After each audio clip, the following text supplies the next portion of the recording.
నమస్కారం. జిల్లా సమగ్ర నివేదికకు స్వాగతం. ఈ కార్యక్రమం ద్వారా ఆయా జిల్లాల్లో అభివృద్ధి కార్యక్రమాలు, సంఘటనలు, ఇతర విషయాల గురించి మనం తెలుసుకుంటున్నాం. ప్రస్తుతం జనగాం జిల్లా నుంచి మా ప్రతినిధి బండారి నరసింగరావు గారు అందుబాటులో ఉన్నారు. వారిని అడిగి మరిన్ని వివరాలు తెలుసుకుందాం. నమస్కారం నరసింగరావు గారు. నమస్కారం సార్.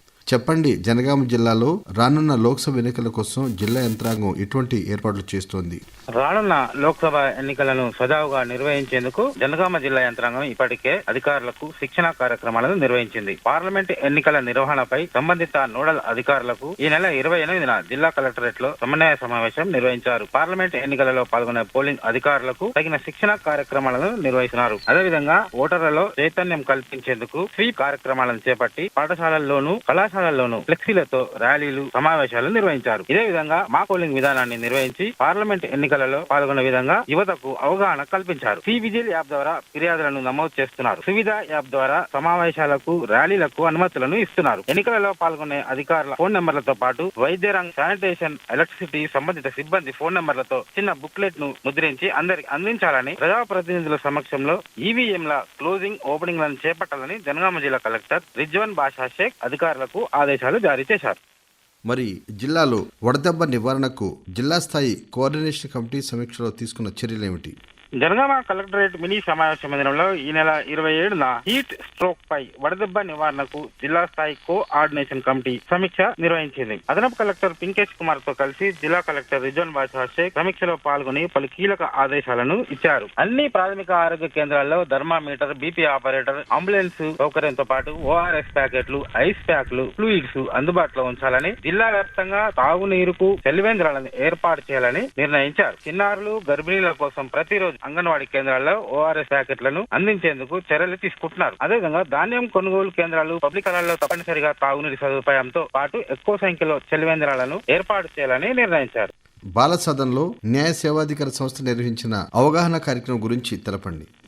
జనగామ జిల్లా కేంద్రంలో ఉన్న బాల సదన్ చిల్డ్రన్ హోమ్ లో ఈ నెల 28న న్యాయ సేవాధికార సంస్థ జనగామ వారి ఆధ్వర్యంలో లీగల్ అవేర్నెస్ కార్యక్రమాన్ని నిర్వహించారు. ఈ కార్యక్రమానికి ముఖ్య అతిథిగా Jangaon additional junior civil judge కుమారి కొప్పల సందీప ముఖ్య అతిథిగా పాల్గొని మాట్లాడారు. బాలల హక్కులు, బాధ్యతల గురించి ఆమె వివరించారు. బాలికలను ఉద్దేశించి మాట్లాడుతూ బాలికలు ఆరోగ్యంగా ఉండాలని, చక్కగా చదవాలని, అదేవిధంగా పిల్లలపై ఎవరైనా కఠినంగా వ్యవహరిస్తే, అసభ్యకరంగా ప్రవర్తిస్తే వారిపై చట్టపరంగా చర్యలు తీసుకుంటామని హెచ్చరించారు. బాలికలకు ఎలాంటి సమస్యలు ఉన్నా నేరుగా తన వద్దకు వచ్చి చెప్పవచ్చని, మీకు అందుబాటులో ఉంటానని ఆమె భరోసా కల్పించారు. ఈ సందర్భంగా బాల సదనంలో ఉన్న వసతులను, సీసీటీవీల పనితీరును, బాలికల వసతి గదులను ఆమె పరిశీలించారు.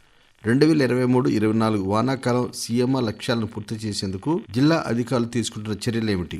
2023-2024 వానాకాలం సీఎంఆర్ లక్ష్యాలను పూర్తి చేసేందుకు గాను జనగామ జిల్లా అధికారులు స్థానిక కలెక్టరేట్ లోని మినీ సమావేశ మందిరంలో అదనపు కలెక్టర్ రోహిత్ సింగ్ తో కలిసి రైస్ మిల్లర్లతో సమీక్షా సమావేశం నిర్వహించారు. ఇందులో పాల్గొన్న కలెక్టర్ మాట్లాడుతూ ఇప్పటి వరకు జిల్లాలో 2023-24 వానాకాలం సీఎంఆర్ లక్ష్యం ఇంకా 21% మిగిలి ఉందన్నారు. అలాగే ఈ సీజన్ లో 80,864 మెట్రిక్ టన్నుల ధాన్యం దిగుమతి అయిందన్నారు. జిల్లాలోని బాయిల్డ్, రా రైస్ మిల్లర్లు వారికి కేటాయించిన రోజువారీ లక్ష్యాలను పూర్తి చేయాలని అన్నారు. ఈ సీఎంఆర్ లక్ష్యాలను ఎవరైనా మిల్లర్లు అలసత్వం వహిస్తే చట్టపరమైన చర్యలు తీసుకుంటామని కలెక్టర్ హెచ్చరించారు. ధాన్యం కొనుగోలు కేంద్రాలలో సామాగ్రి కొరత లేకుండా త్రాగునీరు కోసం బోర్లను మరమ్మతులు చేయాలని కలెక్టర్ ఆదేశాలు ఇచ్చారు. జనగామ జిల్లాలో 10వ తరగతి పరీక్షలు సజావుగా జరిగేందుకు అధికారులు తీసుకున్న చర్యలేమిటి?